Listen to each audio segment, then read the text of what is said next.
प्यार से गले लगाने वाला वो शख्स नहीं है जिसके गले लगकर आप सब कुछ भूल जाएं। समीर की ये पहली मुलाकात थी। उस पहली मुलाकात में समीर का जादू निशा पर चढ़ गया था। समीर एक सिंगर था। उसकी एक एक बात निशा को बहुत पसंद आती थी। वो जिस तरह निशा का ध्यान रखता, उसकी केयर करता, ये बात निशा को बहुत अच्छी लगती। समीर को भी निशा बहुत पसंद थी।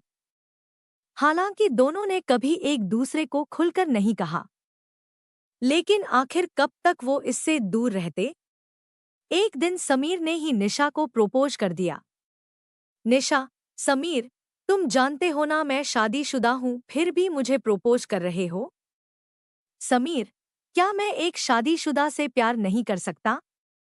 क्या ये किसी किताब में लिखा है? निशा, किताब में तो नहीं लिखा, लेकिन समाज में से गलत समझा जाता है। समीर, किस समाज की आप बात कर रही हैं निशा? प्यार करने से कोई समाज किसी को नहीं रोक सकता। अरे, प्यार ही तो वो शक्ति है जिससे आपका समाज चलता है। अगर उसे ही निकाल देंगे तो फिर क्या बचे? समीर की बातें निशा को समझ तो नहीं आई, लेकिन समीर के बिना वो नहीं रह सकती थी। दोनों छिप छिप कर मिलने लगे। उन्होंने सारी सीमाएं भी कई बार लांघ दी।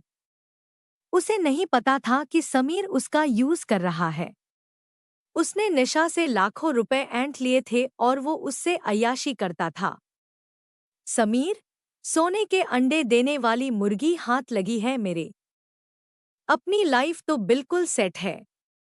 हालांकि कभी कभी निशा को भी लगता था कि समीर उससे बार बार पैसे क्यों मांगता है।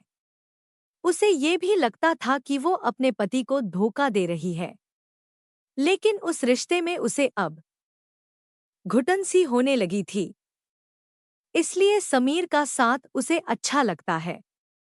लेकिन आखिर समीर और निशा का रिश्ता कब तक छिपता? आखिरकार पंकज को अपने लोगों द्वारा समीर के बारे में पता लग गया। उसे ये भी पता लगा कि समीर बहुत ही बदमाश किस्म का लड़का है। उसने शहर की और भी कुछ औरतों से ऐसे नाजायज संबंध बना रखे हैं। वो उनका पहले तो फायदा उठाता है और बाद में उन्हें ब्लैकमेल करता है। पंकज समीर की असलियत निशा को बताने वाला था। तभी एक दिन समीर ने 10 लाख रुपए निशा से मांगे। निशा, 10 लाख? मेरे पास इतने रुपए नहीं हैं। समीर और मैं अपने पति से इतने पैसे मांगे तो उन्हें शक हो जाएगा। समीर, वो सब मैं नहीं जानता। नहीं, मुझे पैसे चाहिए। अगर तुमने मुझे पैसे नहीं दिए तो मैं तुम्हारे पति से पैसे मांग लूंगा। निशा, ये तुम क्या कह रहे हो? तुम तो मुझसे प्यार करते हो।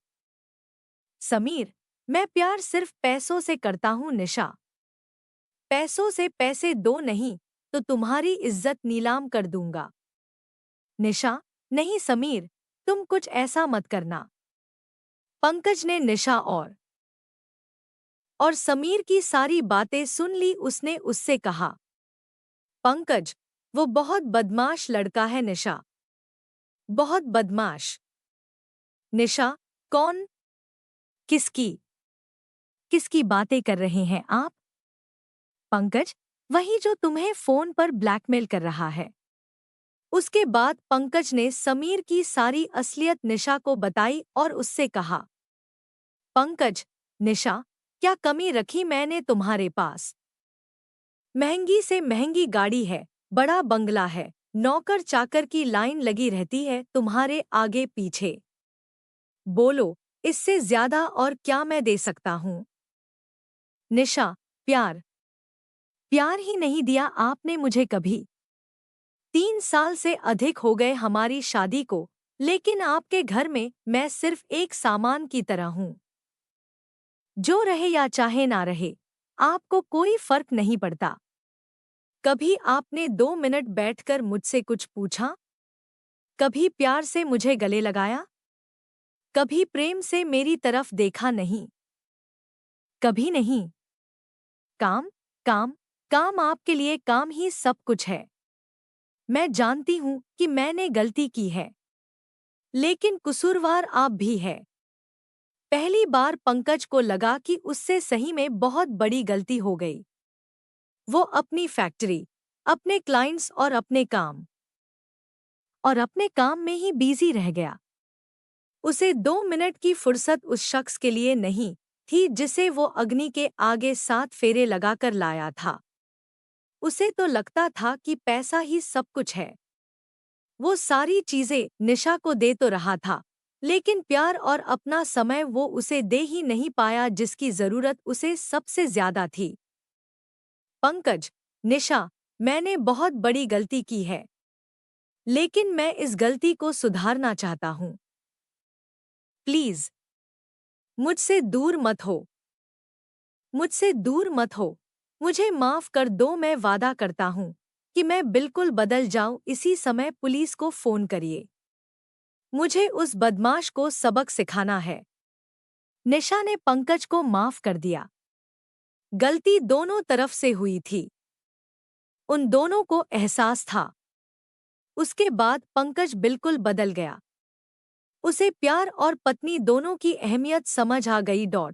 आज की ये खास और मज़ेदार कहानी आपको कैसी लगी? कमेंट बॉक्स में ज़रूर बताएं।